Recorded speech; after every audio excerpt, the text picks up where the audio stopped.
Good Friday morning to you, and welcome into the Nick Craig Show, streaming live this morning on YouTube, Rumble, and X. Thank you so much for being here as we continue our embark through media and everything that is going on. And boy, do we have a busy show for you this morning. So much going on, both state and nationally.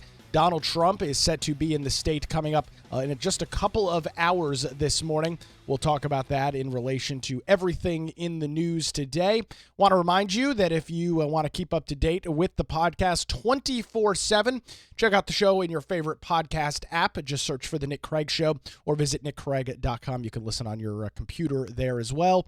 You can, again, stream the show 24/7 over at nickcraig.com or The Nick Craig Show in your favorite podcast app.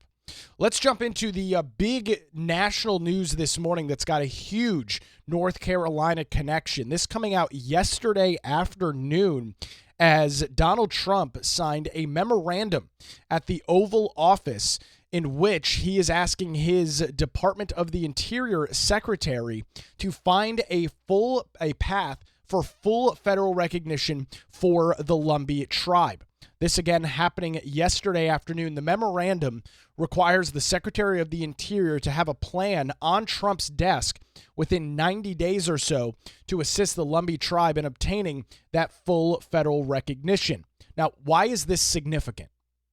Not only has the Lumbee Tribe been seeking federal recognition for decades at this point, but it would give them access to services like federal health care through the Indian Health Service, and it would also make the Lumbee Tribe eligible for federal programs that support housing, education, and economic development.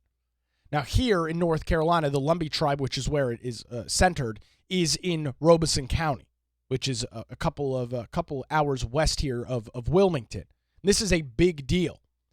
Now, promises made, promises kept. That's always been kind of one of the criticisms of Trump, is that he doesn't always follow through on all of his promises. But in this case, back in September of last year, he was in Wilmington, one of his rallies he did at the Wilmington International Airport, and he promised recognition if he were to win in November. He said at the time, quote, "Today, I'm officially announcing that if I'm elected in November, I will sign legislation granting the Great Lumbee Tribe federal recognition that it deserves." So he said he was going to do that. And at least as of this morning, what we learned yesterday out of the White House is, well, the president seems to be following suit with that and saying, yes, that is exactly what I'm going to do. I'm going to, or I've now directed my Secretary of the Interior to work through this process and get them full federal recognition. Now, it's important to note that the federal recognition here, or what the president is asking for, is he's looking for the Secretary of the Interior to find a path for recognition through either A, an act of Congress, B, judicial action, or C, procedures for federal acknowledgement of Indian tribes. Now, the most likely one here is Congress, because as the story reads over at CarolinaJournal.com, Representative David Rouser, who represents us here in the 7th Congressional District down in Wilmington, he has already introduced House Resolution 474 in the 119th Congress. So that's the current Congress that was sworn in shortly after the new year. And H.R. 474 is the Lumbee Fairness Act. Now, I think it's 11 of the 16 members of Congress that we have in North Carolina. They have co-sponsored this legislation. Congressman Rouser was the primary sponsor, but almost the entire North Carolina delegation has co-sponsored and signed on to that. So that's the process there. Now, this is what Trump had to say yesterday when he was in the Oval Office. He was handed this memorandum by Stephen Miller, and this is what the president had to say. Next, sir, we have a presidential memorandum encouraging departments and agencies in your government, including the Department of the Interior, to promote federal recognition of the Lumbee Tribe of North Carolina. I love the Lumbee Tribe. So this is their first big step, right? This would be a huge step for them, sir. Yeah, they were with me all the way. They were great. North Carolina, Lumbee Tribe.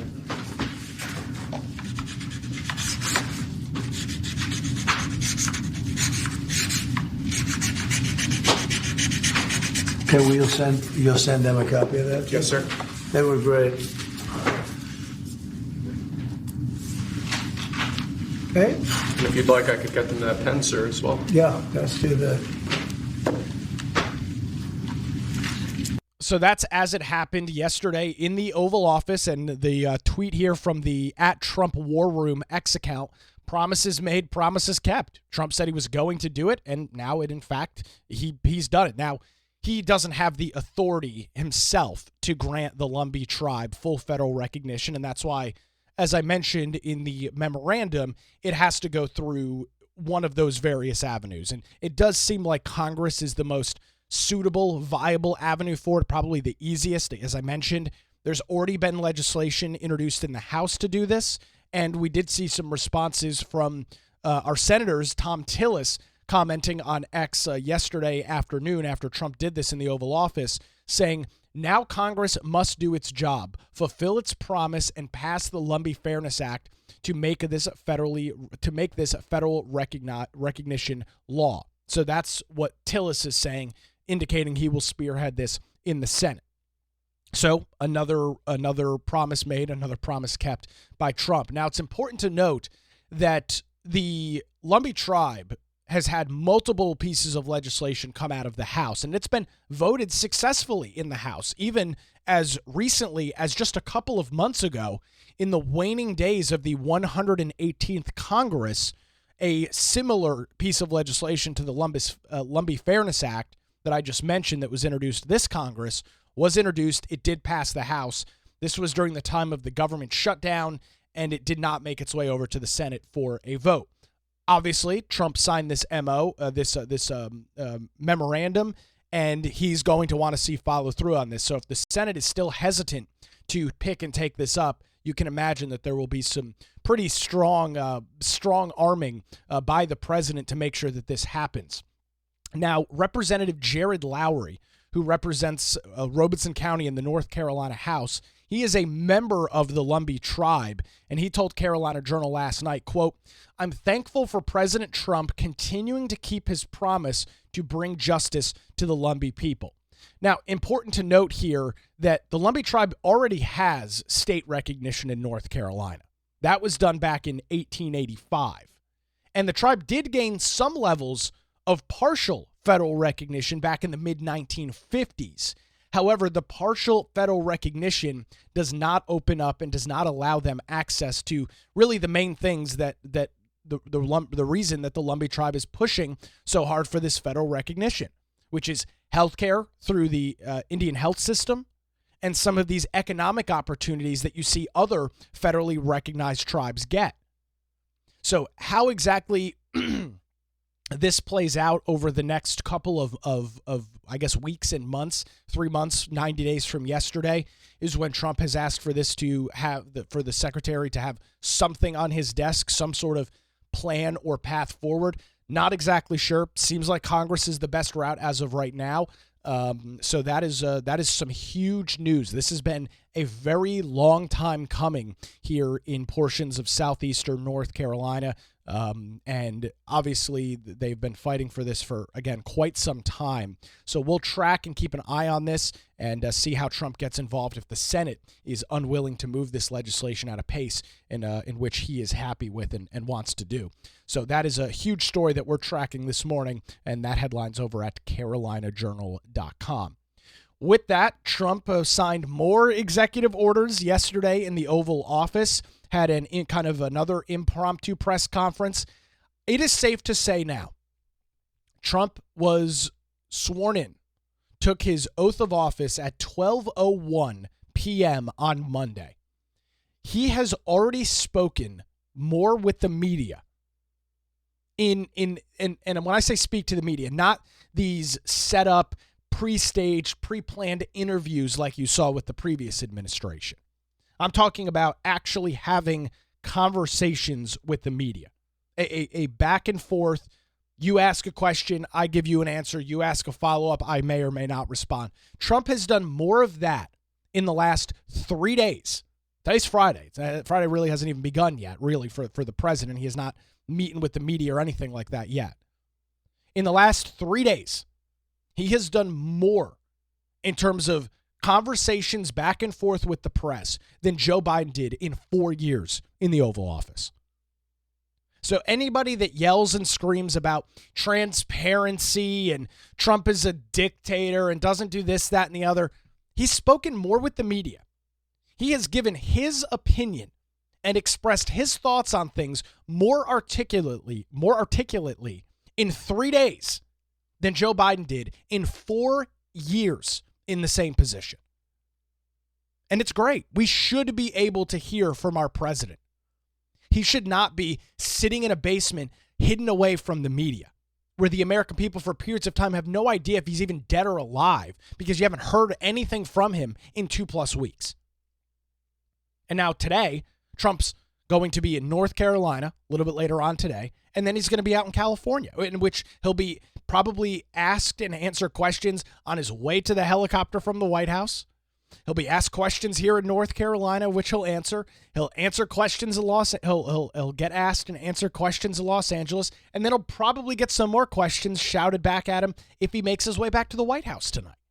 There are 4 different opportunities today, just minimum 4, in which Trump will get lobbed questions by the media and will have the opportunity to respond. And he does respond. That is something that Trump has brought, and he did it in his first term too. It's not anything new in this second administration. But he has done and brought more openness and transparency to the Oval Office than any president in modern history. Now, looking at the schedule for today, as we look at Trump's schedule, I'm just trying to make sure that I'm getting this correct here. He is set to leave the Oval. Well, maybe not. It looks like he's set to leave around noon today. Leave the White House, make his way to North Carolina. Not sure how exactly long he'll be here, and then he'll make his way over to California. So not exactly sure how that's going to go down, but we'll keep an eye on that today. Make sure you follow me over on my X account. It's at Nicholas M. Craig. I'll be posting any audio, video content that we get from the president as he makes his way here to North Carolina. And, of course, we'll talk about that coming up Monday morning right here on the Nick Craig Show. So back to the executive orders. Yesterday, Trump did this in the Oval Office. The headline over at the Post-Millennial. Trump signs EO to declassify JFK, RFK, and MLK files. So after about 61 years, the files on the assassination of John F. Kennedy were declassified by President Donald Trump. He told reporters, quote, "Everything will be revealed. The files on the assassination of Martin Luther King Jr. and Robert F. Kennedy will also be released." This is what he had to say in the White House yesterday when this went on. Sir, we have an executive order ordering the declassification of files relating to the assassinations of President John F. Kennedy, Senator Robert F. Kennedy, and Reverend Dr. Martin Luther King Jr. That's a big one, huh? A lot of people are waiting for this for years, for decades.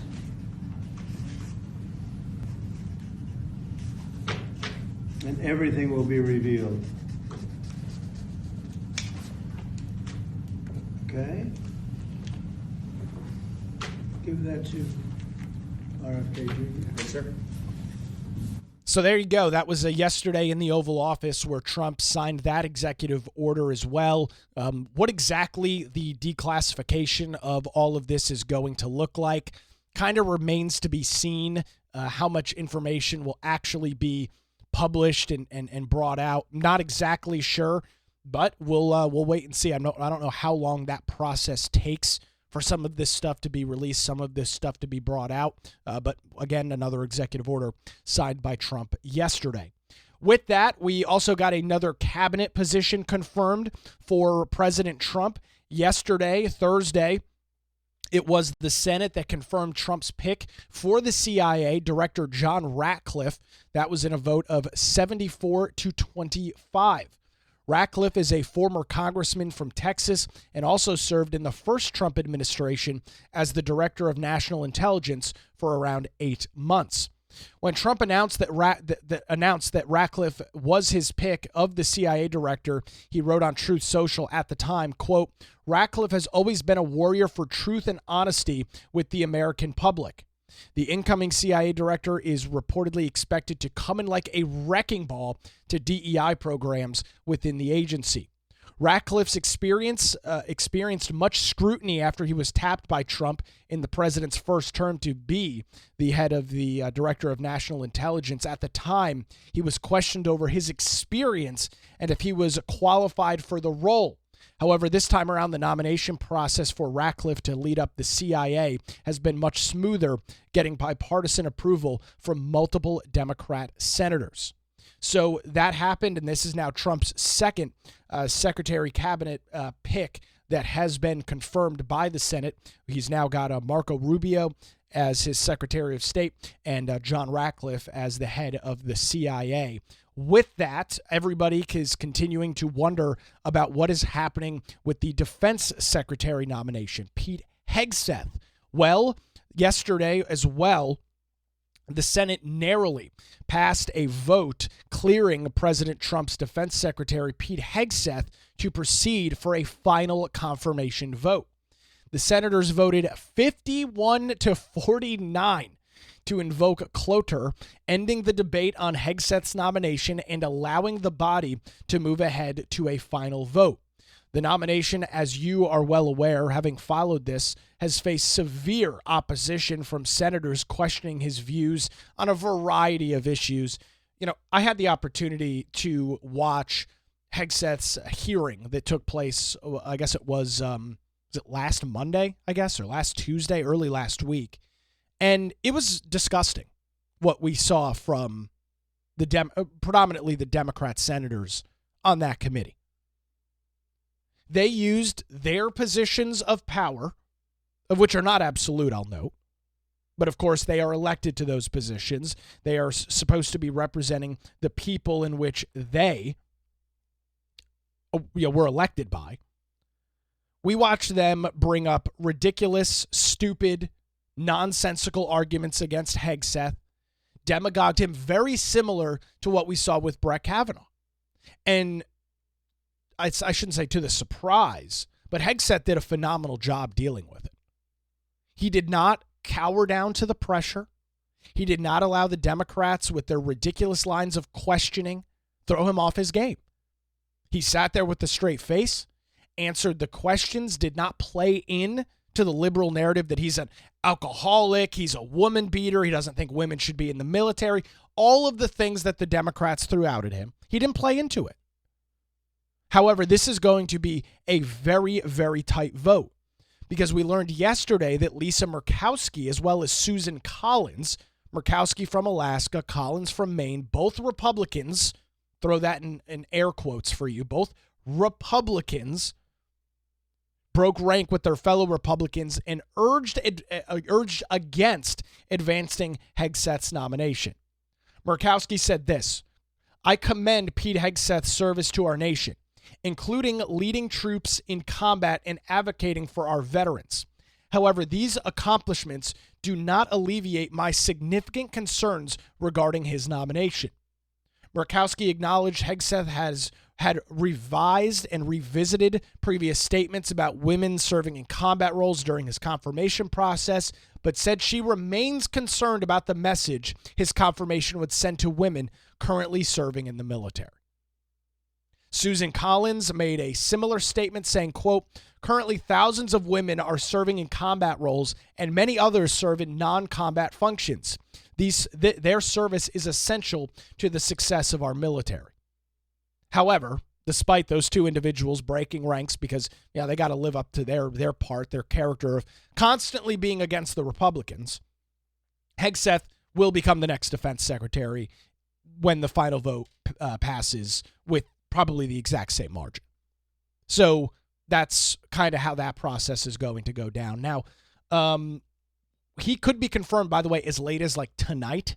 I think around 8 or 9 o'clock tonight is when that clock runs out. So he could be confirmed tonight. If not, maybe sometime on Saturday or on Monday. but he could very well be in his position as late as later this evening. So we'll be keeping a close eye on that. And with that, just sticking with Hegseth here for a minute.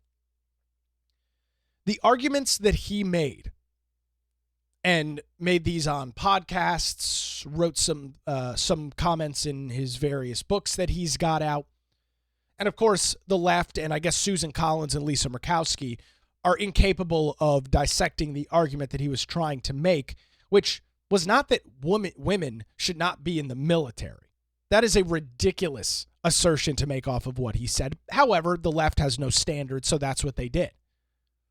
But the argument that he made, and I've never served in the military, he has, so I'll have to bow to his judgment and say he probably knows what he's talking about, is that certain physical standards are being lowered in the military to meet DEI quotas. Isn't this a very interesting continuing thread?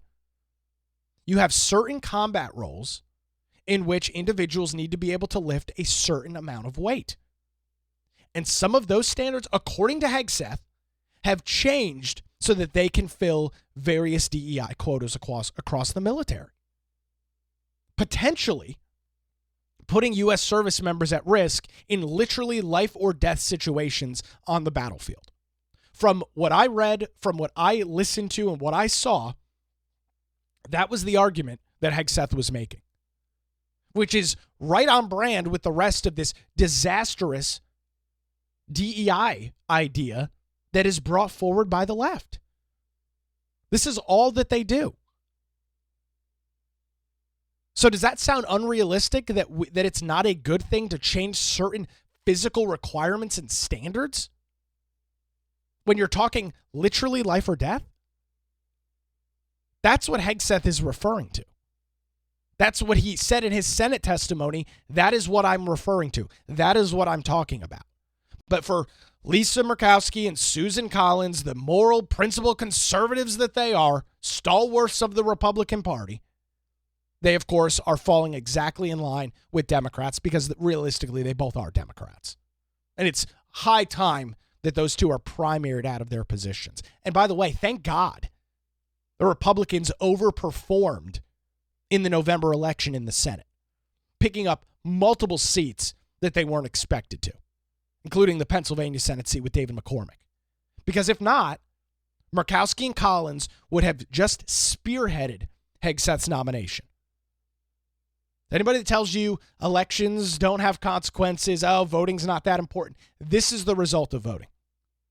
Very narrow margins in multiple Senate races, tipping the scales in the favor of Republicans by a larger margin than expected, is essentially going to confirm Trump's entire cabinet. So that is what we are tracking this morning with Pete Hegseth. Again, could be confirmed as late as tonight. Not exactly sure how that is going to happen.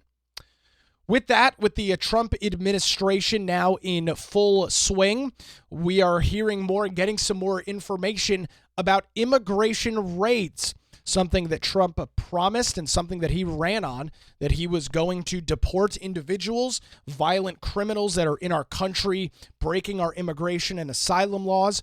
And, well, yet another promise made, another promise kept. I've got an interesting Fox News video coming up here in just a second. I want to remind you, if you are interested in supporting the Nick Craig Show, where you can get access to bonus content and financially support the show, you can head on over to patreon.com/Nick Craig. That's patreon.com/Nick Craig. You get access to the daily show notes. You also get access to a monthly Zoom/Google video call that we'll be doing, chatting politics, kind of a roundtable discussion on what's going on. That's going to be happening next week. So if you are subscribed to the Patreon, make sure you check your email and check the link for that. Patreon.com/Nick Craig. We've already had a couple of very generous individuals come on board. I can't thank you enough. Can't tell you how much appreciate your support and what we're doing here on the program. So promises made, promises kept. It's kind of the theme of the show, isn't it? So yesterday, Bill Malugin, who is a phenomenal reporter over at Fox News. He has been the man on the border over the entire Biden administration.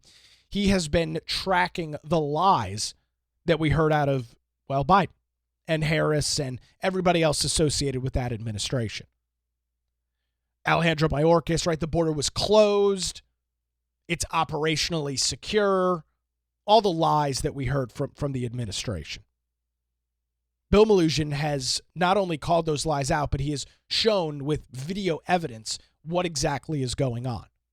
So he filed this report yesterday with Fox as ICE is conducting immigration raids across most major U.S. cities and has been doing so over the last couple of days. This is a shocking video. Take a listen to this. Remarkable. I'm not going back to Haiti. One of those threats is this illegal alien from Haiti. ICE says he's a gang member with 17 criminal convictions in recent years. Trump, you feel me? Yo, Biden forever, bro. Thank Obama for everything that he did for me, bro. ICE Boston quickly takes down its next targets, including this illegal alien from Brazil who has an Interpol red notice for armed robbery. This Salvadoran illegal alien charged locally with rape and released by a sanctuary jurisdiction. Señor, ¿cómo se llama? And this Dominican illegal alien charged with assault with a deadly weapon and heroin trafficking. Officers also arrested this Guatemalan MS-13 gang member facing gun charges. ICE says he was released from local custody just the day before. Their detainer request was ignored because of sanctuary policies. And in a sign of shifting priorities with the new Trump administration, this man, who was in the same apartment as the target, was also arrested after ICE determined he's also in the U.S. illegally. This is what ICE calls collateral. Wow. Wow, wow, wow, wow, wow. Promises made, promises kept. That individual was one of the individuals literally arrested the day before, released because of sanctuary cities. How great those things are, right? Where you can have swaths of illegal immigrants that are violent. That's what we're talking about here. Violent gang members swarming the streets of U.S. cities. And because of wacko leftist liberal policies of sanctuary protection, these individuals are allowed to roam the streets and commit violence. And within just days of being in the Oval Office, Trump is already going out there, and Tom Homan is already out there and going forward with these raids and getting these individuals out of the country, which is exactly what needs to happen. We're not talking about people legally coming to the United States of America looking for a better life. We are talking about established criminals, violent criminals that have broken our immigration laws. And due to Democrats sheltering these individuals, they continue to wreak havoc and hell on streets across our nation. Commit heinous acts like murdering individuals like Laken Riley. The White House put this out 11 minutes ago on their X account. Let me pull this up real quick. The White House on X put this out 11 minutes ago. Just as he promised, President Trump is sending a strong message to the world. Those who enter the United States illegally will face serious consequences. There's a graphic attached with individuals in handcuffs being loaded onto some sort of military aircraft that says deportation flights have begun. Promises made, promises kept. Amen to that. There is no place for this kind of lawlessness in our country. There is no place for these violent, dangerous individuals to live in our society.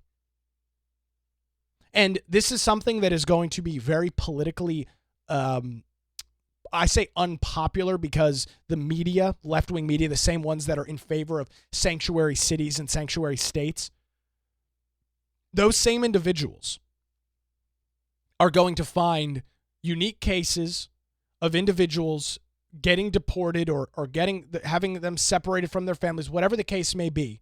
They're going to find very specific clips and interviews that tear at your heartstrings, that make you feel that to try and gain sympathy for these individuals. That's what they're going to do.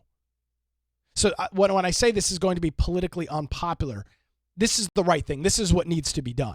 However, there is going to be an entourage of backlash against it. You already saw it. We talked about it earlier this week, where you had the video of the individual crying at the U.S.-Mexico border because the CBP One app was shut down an hour before her appointment, wailing over the fact that she was going to be unable to submit her asylum request. Let's look at why we are in the situation that we are in. It is for one reason and one reason only. Democrats have allowed our immigration system to get completely taken advantage of. They have allowed our laws and our rule of law and order to be completely admonished in favor of packing the country with illegal immigrants. Millions over the Biden administration. Many of them, not all, many of them violent, dangerous criminals. And others that do not have legitimate asylum requests, passing through multiple countries that have various asylum laws to get to the U.S.-Mexico border. Why? Because Biden was waving them in with a green flag, giving them federal benefits, health care, housing, food vouchers. Meanwhile, you and I are getting screwed by interest rates in Biden's economy. Why the hell would you not want to come to the United States if you're going to be put up in a 5-star hotel, the Ritz-Carlton in Midtown Manhattan? Given food vouchers, given access to health care. Why would you not want to be in the United States? Those days are over. These cities and states and municipalities and counties that have these ridiculously stupid and nonsensical sanctuary and asylum this laws, this charade is done. It's over with. Trump won, and he promised American voters that he would be strong on the border, strong on immigration. And he is fulfilling that promise. When you looked at polling ahead of the election, there were two main issues that were always at the top. Now, each poll asked the question and had different responses, but there were two main issues at the top. It was the economy, which could have been jobs or inflation, but the economy, and the second was crime and immigration. Those were the two main issues that drove American voters to the ballot box in November of last year. And what did those voters do when they arrived? They very clearly casted their vote for Trump and Vance. That's why he won 7 of 7 swing states. It's the reason why he won the popular vote. Democrats buried their head in the sand on immigration, buried their head in the sand on crime, tried shoving it under the rug and hoping that it would just magically disappear, when the reality was it was a major issue for the American people. And now we're seeing what an administration is capable of doing, holding criminals accountable. How is that controversial? Why is it controversial to hold individuals that broke the law in the first place and then come to the country and instead of trying to make a better lives for themselves or their families, commit heinous violent acts? Or if not any heinous violent acts, any crimes at all. You are coming into a country. That would be like you going to your friend's house, going to a family member's house or a relative's house and just breaking things. You would never do that. You would never walk into a home that you were invited and disrespect it. Rub your dirty shoes all over the carpet. You would never do that. Yet you have individuals that are coming into this country illegally that are doing just that. Shoplifting, petty larceny, violent acts, rapes, murders. It's all over the board. But because of sanctuary status, because of these great sanctuary laws brought forward by the left, these individuals are caught and released. You've just heard in Bill Melugion's report, one of the individuals was arrested the day before, but because the city doesn't agree with and doesn't stand with ICE detainers, the criminal was released, only to then be later rounded up by ICE. Good stuff. This is what has to happen. We have to have borders. You literally cannot have a country if you don't have borders. Plain and simple. So great stuff there. I'll throw that link. It's up on my X account, but we'll throw the link over in the show notes at patreon.com/Nick Craig. Don't forget to follow the show on Rumble. We stream live there weekday mornings alongside YouTube and X at 7 a.m. Eastern. It's rumble.com/The Nick Craig Show, or you can head on over to nickcraig.com, and there is a banner there in which you can view the link to the live show on all the various platforms that we're talking about. nickcraig.com, and you can click on the Watch Live tab and see those details, that information right there on the website. We're going to grab a quick break. On the other side, an article over at the New York Times this morning, When Your Son Goes MAGA. We'll have those details coming up after this. You're listening to The Nick Craig Show, streaming live this morning on YouTube, Rumble, and X.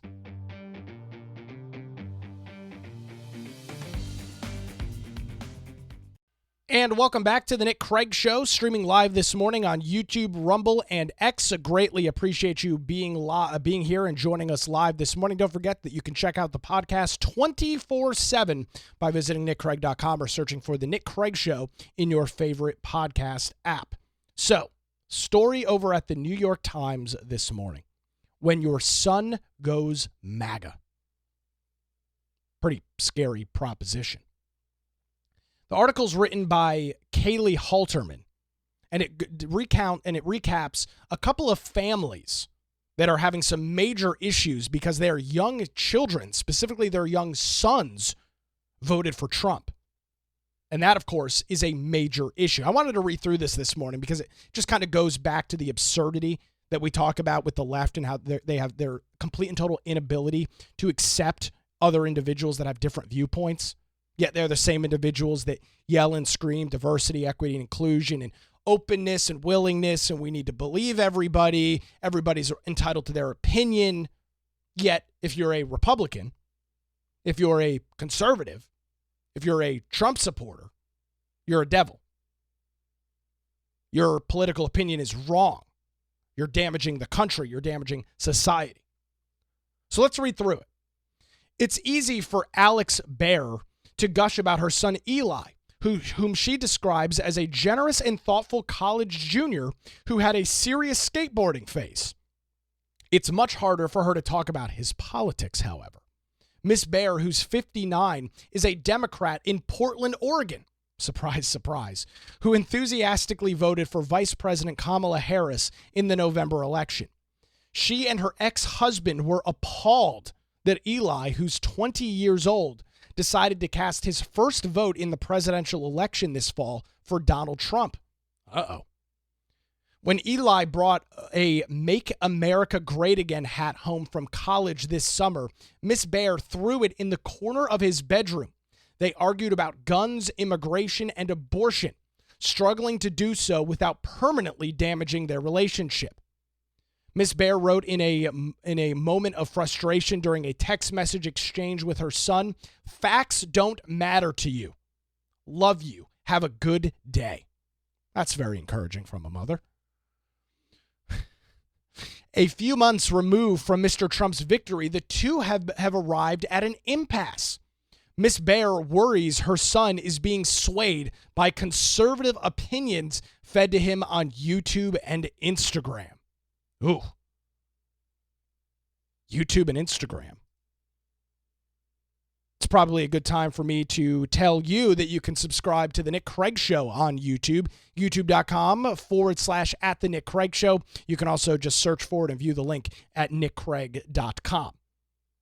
So, you've got this situation unfolding in which Eli, who's 20 years old, has been radicalized by YouTube and Instagram.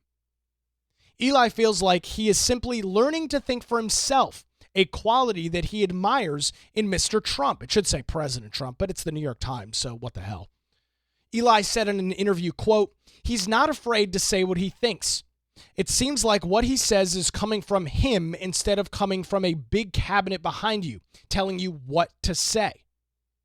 Mr. Trump has for nearly a decade been the source of political divides within families, according to the New York Times, clearing new fault lines along the way. In 2016, as younger voters leaned towards Hillary Clinton over, President Trump, it was easy to find left-leaning children loudly bemoaning the politics of their Trump-supporting parents online and in the news. This time around, however, there is a fresh wrinkle. Although young voters as a whole preferred Miss Harris, Mr. Trump secured a second term in office with the help of improved performance amongst young men. This has, in some families, exposed a different dynamic. Liberal parents contending with their conservative sons. Shaking in my boots. Some liberal parents aren't so sure that they should try to intervene, however. Plenty see their son's embrace of Mr. Trump as an expected act of rebellion or a choice made by an independent young adult that they should respect. Now, that seems to be a logical way to deal with this. You raise a child, of which I have not, fully admitting.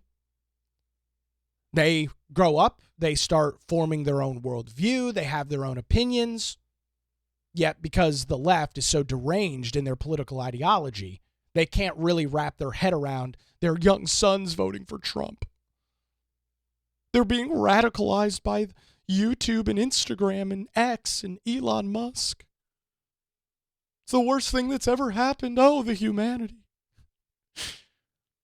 However, for others, it has felt like a painful rejection of the values that they tried to instill in their children.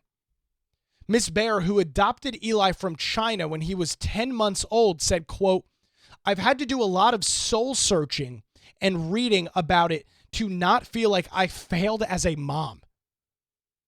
I mean, Jesus Christ. Could you be any more dramatic? Your son voted for Trump.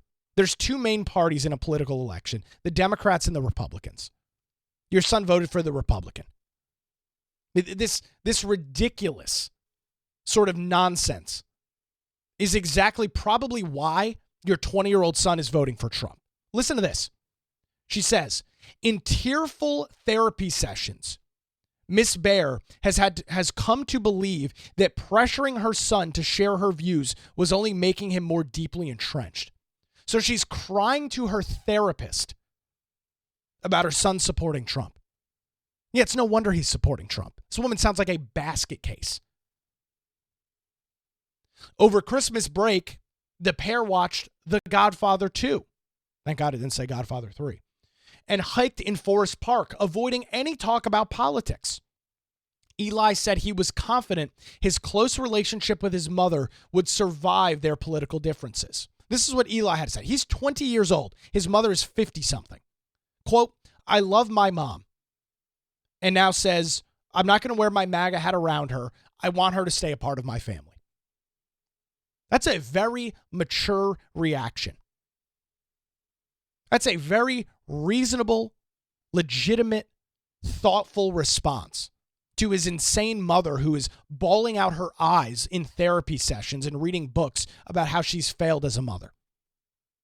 Her 20-year-old son seems to have a better grasp on reality than her. Continuing with the New York Times article, it says research has typically supported that parents pass along their political loyalties to their children. When children are young, parents have more control over their political influences. As they grow closer to voting age, the onslaught of messaging becomes harder to monitor. In a hyper-digital world, parents' influence may be waning, said Christopher Ojeda, an assistant professor of political science at the University of California, Merced. He's also the author of 2 studies on party identification across generations. He says parents used to decide what news channel played on the TV and which newspaper arrived on the family doorstep. Children might have encountered opposing political opinions at school, but it's not like they had an endless supply of information about alternative ideas to what their parents were presenting them. That's true. Seems pretty accurate. Today, though, according to the New York Times, social media has given young people access to a world of information about politics far beyond their parents' visibility or control, much of it targeted towards young men. In the months leading up to the election, the Trump campaign conducted a full court press to appeal to this demographic, aligning Mr. Trump with a constellation of podcast hosts and YouTubers who put out irreverent entertainment while validating young men's frustrations with the status quo. This move seems to have been broadly effective. While support for Mr. Trump was strongest among young white men, he also made inroads among young Black and Latino voters. So it turns out, messaging voters where they are, in the case of young men, going on shows like Aiden Ross and Joe Rogan and other programs like that, turns out that has a huge impact in the election. Surprise, surprise. Now, let me remind you, the vice president in Kamala Harris, or now I should say former vice president, had the opportunity to appear on these exact same programs. Joe Rogan extended the olive branch and the invite to both Trump and Harris. Trump took him on, sat down for 3.5 hours with him. J.D. Vance did the same thing. It was very effective. Harris did not want to do that. She wanted to continue to isolate herself, very similar to her boss and Joe Biden. So she asked Joe Rogan to fly to, was it Pennsylvania or something like that, Philadelphia, set up a studio to do a maximum 1-hour podcast. Joe Rogan said, to hell with that. You can fly to Austin, Texas, where my studios are, like Trump and Vance did, and do the show. And it's not going to be an hour. It's going to be 3 hours because that's how long my podcast is. Her team said, nope, we're not going to do that. And to the surprise of nobody, that was a huge flaw. That was a major political miscalculation by the Harris team. One that I'll say I'm in favor of. I'm glad they miscalculated that so substantially. But they chose to do that. Or in the case, it's probably more accurate to say they chose not to do that. They chose to shy away from shows like Joe Rogan, like Aiden Ross. And the end result was Trump was able to capture those audiences. And it wasn't just young white men, as the New York Times notes. It was also amongst Black and Latino voters as well. So on to the next sob story. Before 2020, Chris and Melanie Moreland, who both lean Democrat and live in Spokane, Washington, again, another shock, had mostly heard their sons echo political beliefs that resembled their own. However, he began to sound different around the time of the Black Lives Matter protests in Portland and Seattle. Interesting. Miss Moreland said, which he told her had gotten too out of control, he began listening to YouTube channels like Better Bachelor, which disparages feminism as well as diversity, equity, and inclusion, and its hosts also cheer on Mr. Trump. Miss Moreland, who's 64 years old, said, quote, I was like, who's got control of my son? She is a marriage and family therapist. Miss Moreland says her son, who is now 24 years old and voted for Trump in the 2024 election, seems to have been drawn into an online sphere that affirms his fears and vulnerabilities as he was aging into his masculinity. As he became more immersed, she said, he began to see the Republican Party as a defender of more conventional notions of manhood. When she tried to push back, explaining how much she was in pain by Donald Trump's treatment of women, she remembered him telling her that the president's most inflammatory comments did not reflect who he really was. So the blame here is this YouTube channel, which I will admit I've never heard of before. Better Bachelor. What is it called? Better Bachelor. But the New York Times buries the lead. Her son was radicalized by left-wing protesters, which were Antifa, burning cities to the ground in the name of racial justice. That is a very real thing that would cause you to question your political ideology. When you watch your party burning city streets, burning federal courthouses, killing each other in the Chaz zone, of course that's going to radicalize somebody because it's insane. But don't forget, the media gave carte blanche to these actions. Because remember, it was all in the name of racial justice. It was all in the name of racial equality. So we're going to burn the local subway down because America is racist. Because, cops are filthy and disgusting and pigs and all of the nonsense that you hear from the left.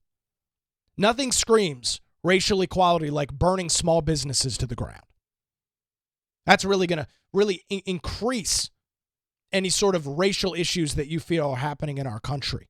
Burn cities to the ground. That's definitely going to help. So her son got radicalized by it. No surprise. Because it's shocking and it's unbelievable. Yet it was a very real thing. Miss Moreland said, I always tell him, I might get worried about you and I might feel sad because I don't think you understand some of the things that maybe you will down the road. But I'm going to love you more when you're struggling because it's just politics. Struggling? What's he struggling with? He's not in favor. He's not a fan of liberals and their diversity, equity, and inclusion policies that actively discriminate against young white men, of which he is. He's struggling? No, it sounds like he has figured out what political party holds the beliefs that are closest to him, which undoubtedly, of course, is the Republican Party, is the conservative movement. Her husband, Mr. Moreland, who is 57 and an architect, was not immediately accepting of his son's support of Mr. Trump. Initially, he said, "Are you crazy?" But Mr. Moreland has backed off over time, conscious that trying to discredit his son could keep him from having a political discussion at all. He told the New York Times, quote, "As soon as they're young adults, you don't get to tell them how to think anymore." Very true. Very realistic response. Some parents still worry about the kind of men that they will grow up to become. And we got a local story here. Kevin Broomberg, who is 58 years old, a Democrat who lives in the suburbs of Charlotte, said he disapproved of Mr. Trump's lack of empathy towards immigrants like his wife. The insults and shock talk that turned Mr. Bloomberg off did not seem to alienate his 22 and 20-year-old sons from a previous marriage, both of whom voted for Donald Trump. Mr. Bloomberg said he is happy that they are paying attention to politics at all and has told his sons that he respects their opinions, but a part of him remains concerned that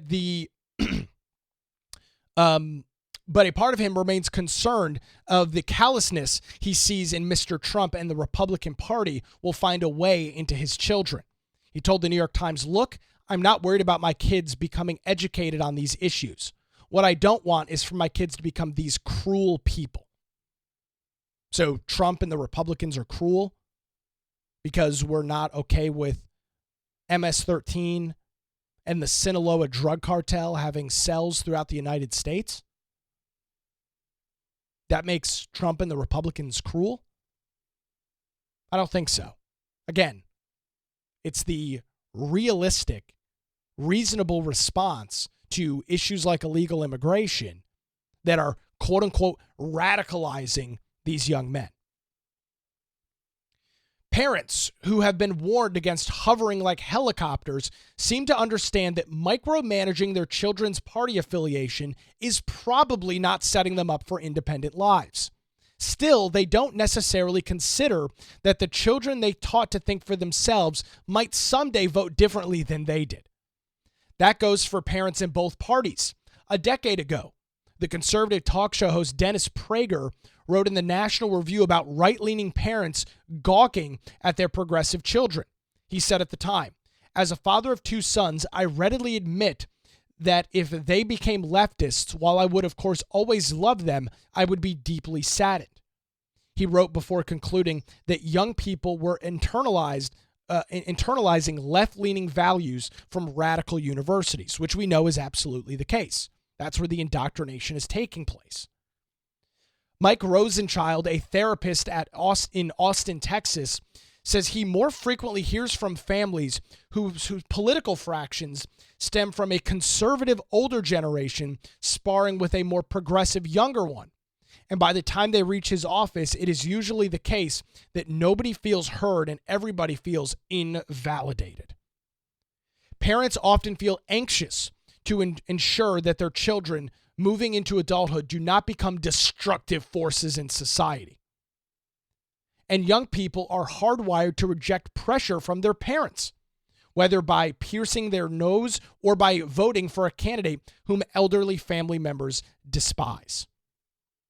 He told The Times, "The stronger our parents feel about something, the more likely we are to be like, cool, now I know where you stand and I know exactly how far away to run." In an article published in August in The Guardian, Sam DeLune, a special education teacher in California, wrote that his political identity as a Democrat had been forged in opposition to that of his own father, an old-school Reaganite. However, Mr. DeLune was thrown when his own son joined a far-right message board as a teenager and eventually bought into Mr. Trump's political positions.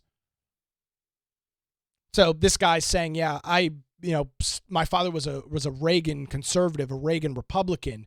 My son's a Republican. I'm a flaming liberal. And now I don't understand what's going on. The article continues with a couple of other things I didn't find all that interesting in reading it. But there you go. There's the headline over at the New York Times. When your son goes MAGA. Scary proposition. And in all of this, the New York Times article struggles and fails to really grasp one major thing. And they of course try and point out that it's YouTube and Instagram and Twitter and right-wing message boards, whatever the hell that means, that are radicalizing these young individuals.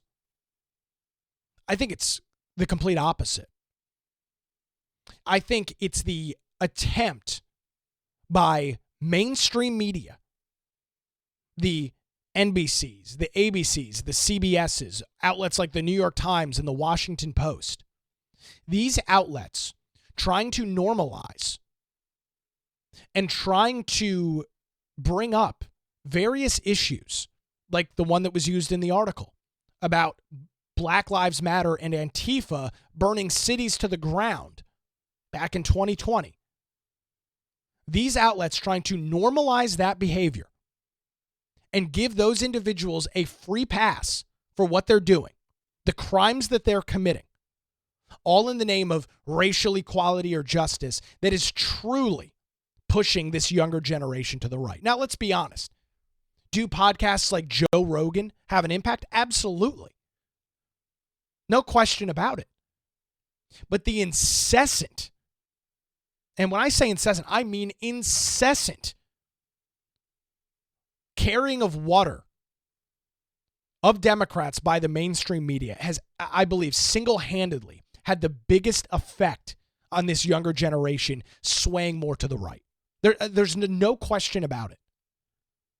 You turn on CNN back in 2020, and you see a guy standing in front of a 5-alarm fire behind him. And the lower third, the graphic at the bottom says, mostly peaceful protests. That right there is all that you need to see as a 15, 16, 17-year-old to go, what the hell are these people talking about? Anything that these people say is wrong, is a lie. The media has done this to themselves, single-handedly. They have chosen to carry the water of the left. They have chosen to give them free passes on every issue that we deal with, or every issue that faces society. Give the Democrats a free pass, demonize the Republicans, and young individuals who are capable of thinking, who are not solely entrenched in one political ideology or the other, go, something doesn't seem right there. You are standing in front of a burning building. And standing in front of a burning building, and you're telling me it's a mostly peaceful protest. That's the radicalization. That's the nonsense that we're talking about. And here's, just in case this image has escaped you, here it is. Kenosha, Wisconsin. New overnight. Fiery, but mostly peaceful protests after police shooting. Look behind this reporter. It looks like the Middle East. There are buildings and cars on fire. It looks like a freaking war zone. But don't worry, it's, mostly peaceful, right? That when I close my eyes and I think of a peaceful setting, something that's mostly peaceful, that's what comes to my mind, right? A hellish landscape in which buildings and cars are burning. Maybe you guys have radicalized the younger generation to the right. I know it's easy to demagogue Joe Rogan and other right-wing influencers, but maybe you guys should take a little bit of an inward reflection. Look at some of the actions and the things that you have done and think to yourself, maybe a picture like this has an impact on individuals. I vividly remember when this was going on. Vividly. Watching these videos, watching these pictures. And yeah, I was politically involved at the time. I don't know that my opinions and my ideals were as squarely cemented as they are now. But I remember watching and seeing this and going, what do you think, I'm stupid? Do you play me off to be a complete fool? I mean, you can't sit here in front of a burning city in Kenosha, Wisconsin, and tell me it's a peaceful protest. You can't tell me individuals taking over city blocks in the Pacific Northwest, calling it the Chaz Zone, and murdering and killing each other inside of it is a peaceful demonstration. But that's what the media did. And the end result, I truly believe, was individuals, younger men, questioning that narrative and looking for an alternative voice, looking for an alternative source of information. And they found it. Because this kind of crap that was published by CNN, whatever brainiac in the newsroom thought this was a good headline to have behind this guy's hellish landscape, that right there is what did it. These are the kinds of pictures, these are the kind of stories and headlines that have pushed the younger generation further to the right. So bravo, mainstream media. Bravo, Democrats. You guys single-handedly were the ones that got the ball rolling on this. So very interesting article over at the New York Times. We'll post it up in our show notes over at patreon.com/The Nick Craig Show, where you can sign up, get access to bonus additional content, those daily show notes and more, including a live, we're going to be doing kind of like a live political roundtable discussion. That'll be happening next week. Stay tuned to your Patreon account for that. It's patreon.com/The Nick Craig Show. Well, that's going to do it for a Friday edition. President Donald Trump slated to make his way to North Carolina in just a couple of hours. We'll have full coverage on that on social media. And, of course, coming up Monday morning, starting at 7 a.m. right here on The Nick Craig Show, streaming live on YouTube, Rumble, and X. Have a great weekend.